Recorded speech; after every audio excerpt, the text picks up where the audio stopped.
बिस्मिल्लाहिर्रहमानिर्रहीम। Dear students, अस्सलामु अलैकुम। मेरा नाम है इश्तियाक अहमद समीर और मैं आपको खुशामदीद कहता हूँ doctor A Q Khan academy के ऑफिशियल यूट्यूब चैनल पे।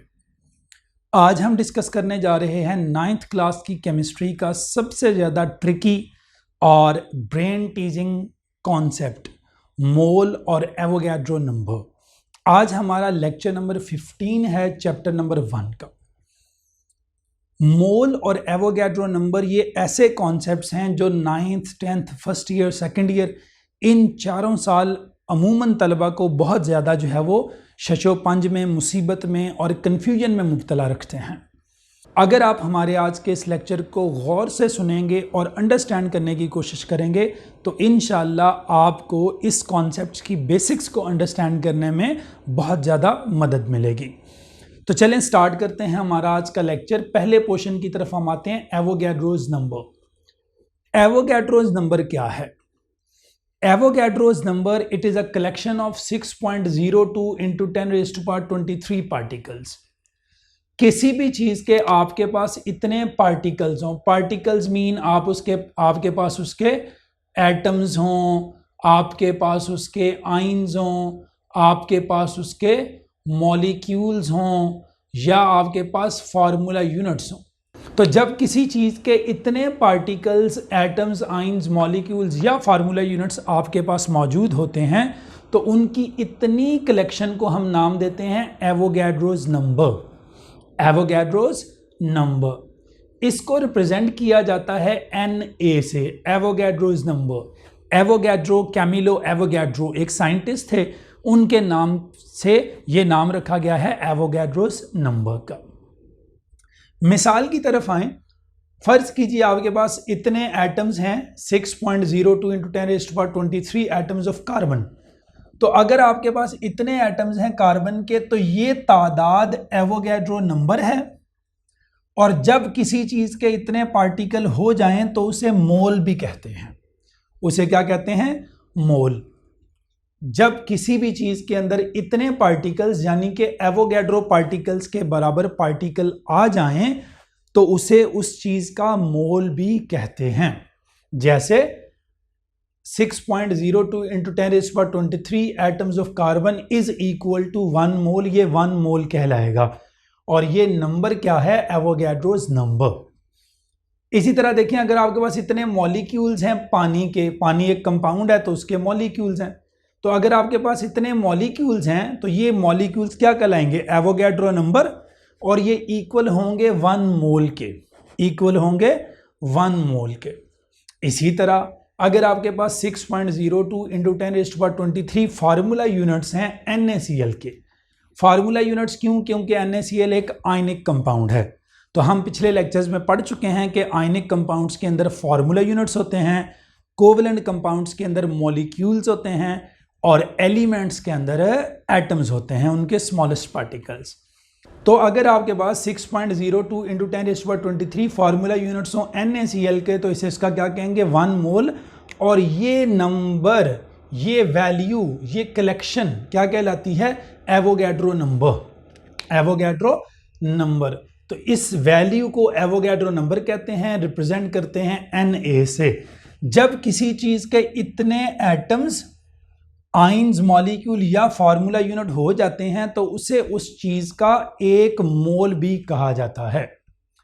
अब यहां बच्चे कंफ्यूज हो जाते हैं, एवोगैड्रो नंबर और मोल को एक ही समझना शुरू कर देते हैं कि ये दोनों एक ही चीजें हैं, ये दोनों एक तरह से एक हैं और एक लिहाज से डिफरेंट हैं। कैसे? देखिए मैं आपको मिसाल से समझाता हूं। अगर आपके पास 12 एग्स हैं, 12 एग्स हैं, तो 12 अंडे किसके बराबर होते हैं? 1 दर्जन। 1 दर्जन, 1 डजन। 12 अंडे, वो जो तादाद है 12, वो एवोगैड्रो नंबर है, तादाद। और जब 12 का मजमूआ हो जाता है तो आप उसे 1 दर्जन भी कह लेते हैं, यानी कि 1 मोल। 12 और 1 दर्जन एक चीज ही है, एक तरह से।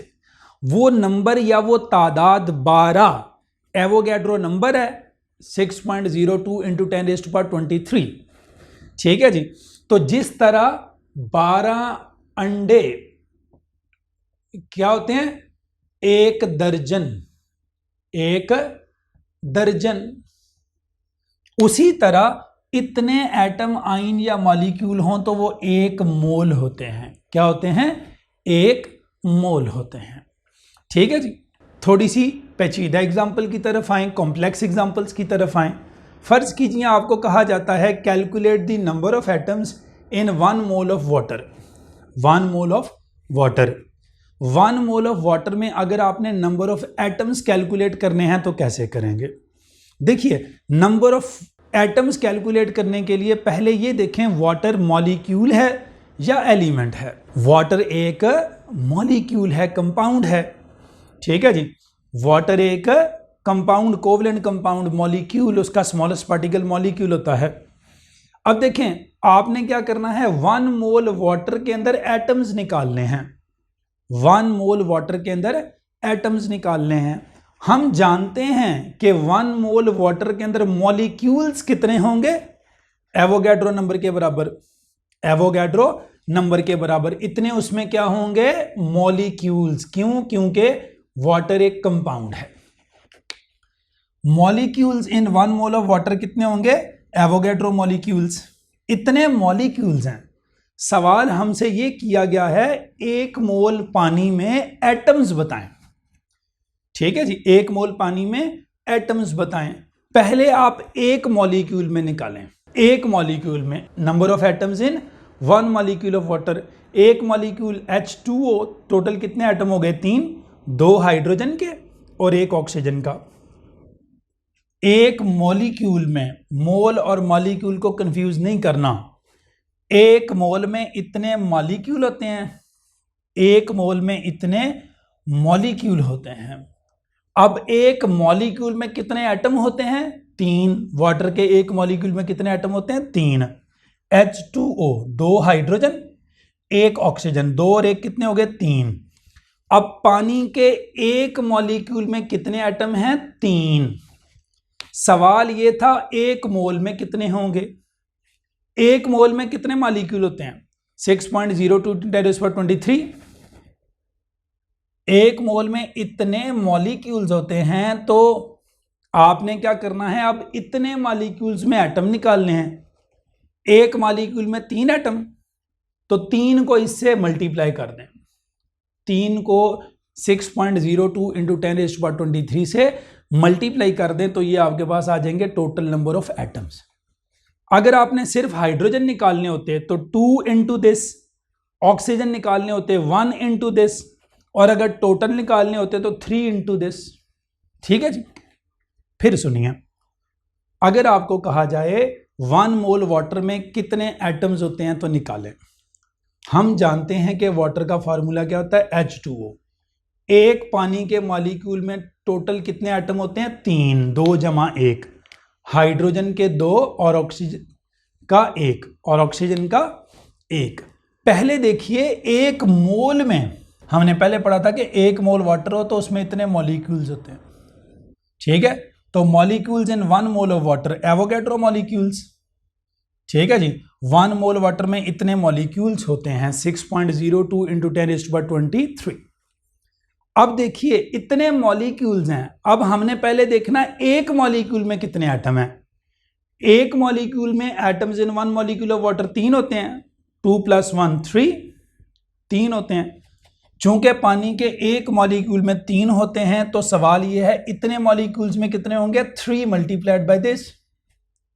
तो इतने आपके पास क्या आ जाएंगे? Number of atoms. Number of atoms. एक और मिसाल लीजिए इसी तरह की complex. Total number of ions in 1 mole of NaCl, हमने ये कैलकुलेट करने। Total number of ions in 1 mole of NaCl। पहले उसी तरह NaCl एक आयनिक कंपाउंड है। आयनिक कंपाउंड में क्या होते हैं? Formula units.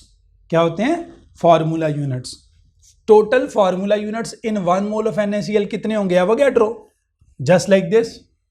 इसमें एवोगैड्रो मॉलिक्यूल होंगे, NaCl में एवोगैड्रो फार्मूला यूनिट्स होंगे, क्योंकि ये आयनिक कंपाउंड है और वो कोवलेंट कंपाउंड था। अब आपने क्या देखना है, अब आपने देखना है एक फार्मूला यूनिट में कितने आइंस हैं, total number of ions in one formula unit of NaCl कितने हैं, 2, एक और एक सोडियम एक क्लोरीन, टोटल 2।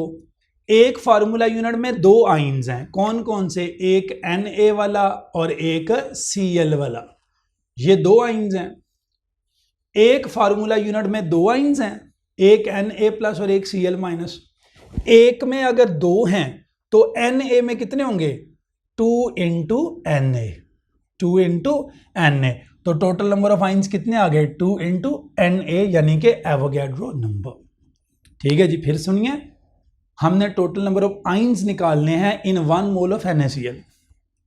हम जानते हैं कि किसी भी चीज के 1 मोल में कितने पार्टिकल होते हैं, एवोगैड्रो नंबर। चूंकि ये आयनिक कंपाउंड है तो हम लिखेंगे total formula units in 1 mole of NaCl इतने। एक NaCl में कितने आइंस होते हैं, total number of ions in 1 formula unit of NaCl 2, एक Na एक Cl 2, तो फिर इस 2 को इससे ज़रब दे दें, 2 इंटू एवोगैड्रो क्या आ जाएगा, जवाब। तो ये आपके पास आ जाएंगे टोटल नंबर ऑफ आयंस। आगे मोल को अब पढ़ते हैं। मोल किसे कहते हैं, मोल को 2 तरह से डिफाइन किया जाता है। Number 1, amount of substance that contains Avogadro number of particles. Amount of substance that contains Avogadro number of particles is called mole. किसी चीज की इतनी मिकदार कि जिसमें एवोगैड्रो नंबर ऑफ पार्टिकल हों, उसको हम लोग क्या कहते हैं, मोल। जैसे यहां हमने पढ़ा था 6.02 इंटू 10⁻23 एटम्स ऑफ कार्बन हो तो 1 मोल, कार्बन एक एलिमेंट है तो atom 1 mole. 6.02 into 10⁻23 molecules of water is equal to 1 mole. तो मोल क्या है, किसी चीज के पार्टिकल्स का इतना होना। जब किसी चीज के पार्टिकल्स इतने हो जाते हैं तो ये मोल कहलाते हैं। ये पहली डेफिनेशन के एतबार से एग्जांपल्स हैं। Amount of substance that contains Avogadro number of particles, that contains Avogadro number of particles. किसी भी चीज के अंदर जब इतने पार्टिकल हो जाएं तो उसे 1 मोल कहते हैं। बिल्कुल इस तरह जिस तरह 12 केले हों तो वो 1 दर्जन होता है। तो 12 केले अगर 1 दर्जन होता है तो 6.02 इंटू 10⁻23 पार्टिकल 1 मोल होते हैं। दूसरी डेफिनेशन मोल की सेकंड डेफिनेशन ये है, the atomic mass, molecular mass और formula mass of a substance expressed in grams.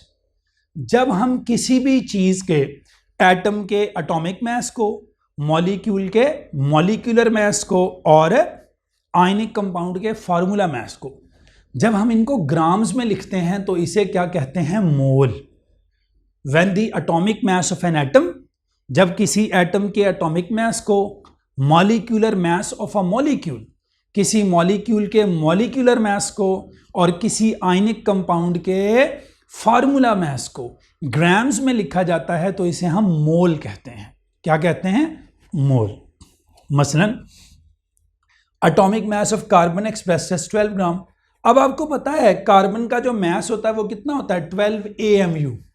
Carbon एक एटम है, कार्बन के एटम का मास कितना होता है, 12 AMU। हमने AMU में नहीं लिखना, ठीक है जी, AMU में नहीं लिखना। अगर हम उसे AMU में लिखेंगे, अगर लिखें कार्बन 12 AMU तो ये एक कार्बन एटम का रिलेटिव एटॉमिक मास है, एक एटम का, ये याद रखना है। एक एटम का मास इतना होता है। अगर हम इसके साथ ग्राम लिख दें तो ग्राम कितने का होगा, 1 मोल का। जब हम किसी एटम के एटॉमिक मास को ग्राम्स में लिखेंगे तो उसे मोल कहते हैं। क्या कहते हैं, मोल कहते हैं। यहां ये वाली बात गौर से सुनिएगा जो अब करने जा रहा हूं। अगर मैं कार्बन के साथ लिखूं 12 AMU या मैं कार्बन के साथ लिखूं 12 ग्राम तो इसमें क्या फर्क है। 12 AMU एक कार्बन एटम का मास है, रिलेटिव एटॉमिक मास, एक कार्बन एटम का रिलेटिव एटॉमिक मास है। 12 ग्राम एक एटम का नहीं है, 1 मोल का है। कितने का है, 1 मोल का। और 1 मोल में कितने एटम होते हैं, 6.02 इंटू 10⁻23। ठीक है जी, तो इन दोनों में बहुत बड़ा फर्क है। 12 AMU means mass of 1 atom, एक एटम का मास। 12 ग्राम मीन्स मोल का मास, और मोल का मतलब क्या है 6.02 इंटू 10⁻23 एटम्स, 6.02 इंटू 10⁻23 एटम्स। ठीक है जी। इसी तरह देखें molecular mass of water expressed as 18 gram. Water का मॉलिक्यूलर मास क्या होता है 18 AMU, 18 AMU। 2 हाइड्रोजन का 2 और ऑक्सीजन का 16। अब 2 हाइड्रोजन का 2 होता है, ऑक्सीजन का 16 होता है, तो ये हो जाएगा 18 AMU। ये वाटर का मॉलिक्यूलर मास है 18 AMU। लेकिन जब हम इसे ग्राम्स में लिखेंगे तो इसे मोल कहेंगे, और मोल का क्या मतलब है इतने मॉलिक्यूल्स। ठीक है जी। 18 AMU का मतलब है एक मॉलिक्यूल का मास, और 18 ग्राम का मतलब है 6.02 इंटू 10⁻23 मॉलिक्यूल्स का मास। इसी तरह लास्ट एग्जांपल देखिए, फॉर्मूला मास ऑफ NaCl। हमें पता है NaCl का फॉर्मूला मास कितना होता है 58.5 AMU। 23 होता है सोडियम का, क्लोरीन का कितना होता है 35.5 AMU is equal to 55.5 AMU। Again अगर हम लिखेंगे 58.5 AMU तो इट मींस फार्मूला मास एक यूनिट का, एक Na और एक Cl जब मिलेंगे तो एक फार्मूला यूनिट बनेगा, उसका मास होगा 58.5 AMU। लेकिन जब मैं लिखूंगा 58.5 ग्राम तो ये बन जाएगा उसका मोलर मास, एक मोल का मास, एक मोल का मास। और एक मोल का क्या मतलब है इतने फार्मूला यूनिट्स। ठीक है, 6.02 into 10⁻23 formula units of NaCl is equal to 1 mole, is equal to 1 mole. Formula unit ion के मिलने से बनता है, मॉलिक्यूल एटम के मिलने से बनता है। ठीक है। नंबर ऑफ मोल निकालने का फार्मूला भी होता है non mass of substance over molar mass of substance. किसी चीज का अगर आपको मास दिया गया है, आप उसको डिवाइड करें उसके मोलर मास पे, उसके मोलर मास पे, ठीक है, उसके मोलर मास पे, तो आप क्या कर सकते हैं, आप उसमें नंबर ऑफ मोल्स निकाल सकते हैं। मसलन जैसे कोई हमें कहे कि 6 ग्राम वाटर के अंदर कितने मोल होते हैं, 6 ग्राम वाटर के अंदर कितने मोल होते हैं। ठीक है जी। एग्जाम्पल के तौर पर 6 ग्राम ऑफ वाटर, इसमें हमने मोल्स निकालने हो तो कैसे निकालेंगे। नंबर ऑफ मोल्स का फार्मूला क्या है, नॉन मास 6 ग्राम ओवर मोलर मास 18 ग्राम, तो 6 ओवर 18 इज इक्वल टू 0.33 मोल, तो इतने मोल निकल आए। नंबर ऑफ मोल कितने निकल आए 0.33। Given mass 6 gram divided by molar mass 18 gram, 6 over 18 0.33। इस तरह हम नंबर ऑफ मोल भी निकाल लेते हैं किसी चीज के दिए गए मास में से, दिए गए मास में से। याद रखिए मोल की दफा एटम के मास को या मॉलिक्यूल के मास को या फार्मूला यूनिट के मास को ग्राम्स में लिखना होता है। अगर ग्राम्स में लिखेंगे तो उसे मोलर मास भी कहते हैं। इसी टॉपिक से पीछे 3 छोटी छोटी डेफिनेशंस हैं, वो इधर ही कवर हो जाती हैं। Gram atomic mass, gram atomic mass. अब ग्राम एटॉमिक मास क्या होता है, किसी एटम के मास को ग्राम्स में लिखना, किसी एटम के मास को ग्राम्स में लिखना। जैसे कार्बन का मास 12 है, तो कार्बन के मास को 12 को हम ग्राम्स में लिखे तो इसे ग्राम एटॉमिक मास भी कहते हैं, या इसे मोल, मोल भी कहते हैं। ठीक है जी। एटम के मास को ग्राम्स में एक्सप्रेस करें, ग्राम एटॉमिक मास। मॉलिक्यूल के मास को ग्राम्स में लिखें, ग्राम मॉलिक्यूलर मास या मोल, ग्राम मॉलिक्यूलर मास। जैसे ये मॉलिक्यूल का मास है, अगर 18 ग्राम वाटर हो, ठीक है, तो इसे हम उसका ग्राम मॉलिक्यूलर मास भी कहते हैं, ग्राम मॉलिक्यूलर मास भी कहते हैं। इसी तरह ग्राम फार्मूला मास होता है।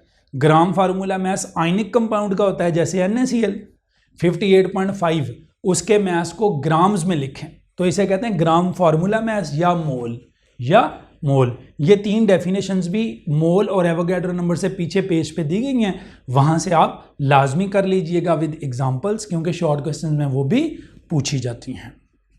याद रखिए एवोगैड्रो नंबर किसी भी चीज की क्वांटिटी है जब वो इतनी हो जाए, 6.02 इंटू 10⁻23। इस तादाद को हम लोग क्या कहते हैं, इस तादाद को हम लोग कहते हैं एवोगैड्रो नंबर। जब किसी चीज के पार्टिकल इतने हो जाते हैं तो उसे उसका 1 मोल भी कहा जाता है। जैसे मैं बार बार आपको मिसाल दे रहा हूं कि अगर 12 केले हो जाएं तो आप उसे 1 दर्जन या 1 डजन भी कहते हैं। जैसे कोई खिलाड़ी 50 रन्स भाग के कर ले तो जब वो 50 रन्स कर ले तो हम कहते हैं उसकी 50 हो गई है। जब कोई खिलाड़ी 100 रन्स कर लेता है तो हम कहते हैं उसकी सेंचुरी हो गई है। तो इसी तरह जब इतने एटम, आयन या मॉलिक्यूल इकट्ठे हो जाते हैं तो वो 1 मोल बन जाता है। इस लेक्चर को 2-3 दफ़ा सुने, बार बार सुने। जब आप इस लेक्चर को बार बार सुनेंगे तो फिर आपको ये कॉन्सेप्ट्स क्लियर होंगे, मोल और एवोगैड्रो नंबर। उम्मीद है हमारा आज का लेक्चर आपको पसंद आया होगा। अगर हमारे आज के लेक्चर से मुतल्लिक़ आपका कोई सवाल हो तो आप नीचे कमेंट बॉक्स में लिखिए, इंशाल्लाह आपको रिप्लाई करने की कोशिश की जाएगी। अगर हमारा आज का लेक्चर आपको पसंद आया है तो हमारे इस चैनल को लाइक करना, सब्सक्राइब करना और शेयर करना हरगिज़ ना भूलिएगा, ताकि हमारी हौसला अफजाई हो सके और हम इसी तरह मेहनत करते रहें और आपके लिए नित नई वीडियोस लाते रहें। आपका बहुत बहुत शुक्रिया। इश्तियाक अहमद समीर को इजाज़त दीजिए। अल्लाह हाफिज़। अस्सलामु अलैकुम।